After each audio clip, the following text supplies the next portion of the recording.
kublai shibun ya phi baro ki parlo ki bashat page ya kanika YouTube channel te tangban shuya thu ya phi katkum ka report bala post i CM jangka Meghalaya Conrad ke sangma hak por khatwe baje step haka khatpra tarik April 2024 laong baladon shu sa arngut ki bates positif ya kanika COVID-19 menta dangi khain lang baro ki long khatwe ngut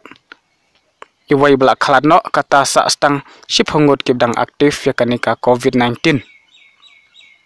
le thu shu bakini ki bayo ya kanika jingpang coronavirus ki dai ki bahaying hasem badi Dr. John L. Silo Rentatiang katkum ka report bala update dai Chief Minister jangka Meghalaya haka Twitter te kalong ka ba pensngsi yangi kum ki pajba hawangi pej ya kanika report ka baman lakasngi renginget ba kini baro ki bayo ya kanika jingpang kin koj no tang haki khandiat sngi te tang kini ki khobor khub le shibun